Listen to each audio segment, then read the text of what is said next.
नमस्कार, प्रणाम आप सबके भाई अखिलेश कश्यप। तो बात ये रहे कि हम लोग कहीं भई जवन भी भई कई दिन खातिर अंधविश्वास हो गए हमनी के बीच में, और ये बात इतना फैल गई कि अब भाइयों के दोष ना रहे कि कोई हमारा कि इहे धमकी देश भई ऐसा कि कोई फाइनो देता केहू अपनो आदमी देता भैया के यहाँ हमारे के पहले फोन का भेजा कोनो बड़ बात नहीं किया भैया कि हम फिर बने भैया हमारे के हमारे सही बात तेजी ले खत्म दिया हमनी के। और एमे केहू के मजा लेने की जरूरत नहीं है कि जान मार दे चाहे जान उनका जान के खतरा बे में हम लोग भाई नॉर्मल बात भी भैया कि हमारो के यहाँ जितना गई हुई धमकी आई बटे तार के बर्बाद कर दिन भैया के यहाँ तो मान लो वही टाइप की का बिल्कुल कैसा बोल जान की धमकी कहां दिल बड़े जान की धमकी भैया तो उतना फेस टू फेस ना दिले बाकी रहे लगाओ भैया ले सब चीज खत्म बा आज भाई ने मैनेजर बात खत्म बिल्कुल। और ये घर का लड़का है हम लोग का, हमनी संगे सब कोई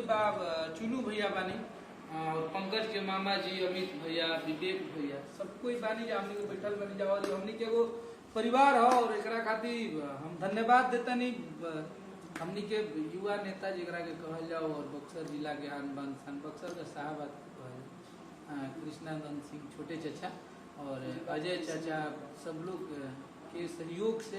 हमनी के एक बानी जाओ और आजीवन एक रह जाए और एगो परिवार में बहुत परिवार हो जाला तो मैं खटपट होला तो बिल्कुल सब कुछ जब हो गया सब लोग सही है तो सही है। और ये भाई है इसको आप लोग सपोर्ट करिए और पंकज से हम यह कहब कि निमन गाओ मेहनत कर जरूर एक दिन कोनो दबाव नहीं है ना पंकज, अरे दबाव का बात एकदम ना दिल वाली बात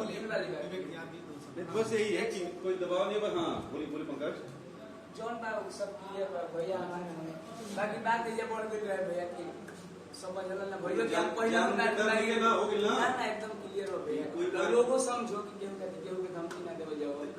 बात एकरा में दूसरा के मजा लेला के जरूरत नहीं है। सबसे पहले वो यूट्यूबर लोग के हमनी के कह देते नहीं जा कि तनकी 80 रुपया कमाए खातिर तिल के ताड़ मत बनाई जा आप सब। एकरा में हमनी के समाज में कितना गंदा प्रभाव जाता। अब हो सकता पंकज ने गलती किया, अखिलेश कश्यप ने गलती किया, ये गलतियां आप लोग इतना बढ़ा चढ़ा के बता दें कि समाज में और भी लोग इसको करने के लिए सोचने लगेंगे। तो आप लोगों का काम यूट्यूबर लोगों का कि सही चीज बताइए।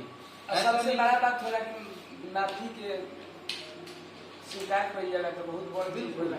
और यूट्यूबर के मतलब ये होला कि ना वो खेसारी भैया के यूट्यूबर होकर तो ओकरा के बढ़ा चढ़ा के खेसारी लाल यादव ने ये कर दिया वो कर दिया, पंकज सिंह ने ये कर दिया। एकरा में ऐसा समस्या पैदा हो रही है कि दो परिवार अलग होता रहा। छोटी छोटी बात के पंकज के हम इस सोच के कबो लड़ाई झगड़ा ना कर रहे हैं कि पंकज एक सुपरस्टार गायक है चाहे बहुत बड़ा, हम इनका आजीवन छोट भाई मन ले बनी और छोट भाई समझ के इनके संगे हम ले रही और जो लाइव में इनका पे हमला भई चाहे थप्पड़ के मतलब ओकरा खातिर फिर से सॉरी बोला था कि बिल्कुल ना होके के चाहिए हमरा से वो गलती भइल बा। एकरा के हम हमेशा सॉरी बोले बनी कि हमरा ना चाहते हुए भी हो गई, जो कि आप सब लाइव में देख रहे हैं इनाम। अभी सब बंद उन करके चुपचाप से लोग गाना बजाना चालू कीजिए, गाना वाना गाई जाओ। पंकज जो नया गाना होता साफ सुथरा बढ़िया वाला गाना है पंकज सुपर हिट। जितना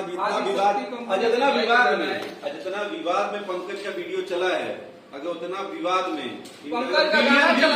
अगर मिलियन व्यूज ना आए गाना में तो पंकज कुछ बद कर लेते लोग। बोलो जितना पंकज को सपोर्ट आप लोग इस विवाद के लिए किए हैं इसके गाने पे कीजिए तो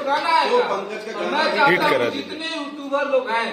जितने लोग चढ़ाए हैं इस भाई के गाने का प्रमोशन करेंगे उस दिन मुझे आप लोगों की मोहब्बत दिखेगी। इस भाई को आप लोगों ने इतना सपोर्ट किया। हर हर महादेव, जय हर हर महादेव।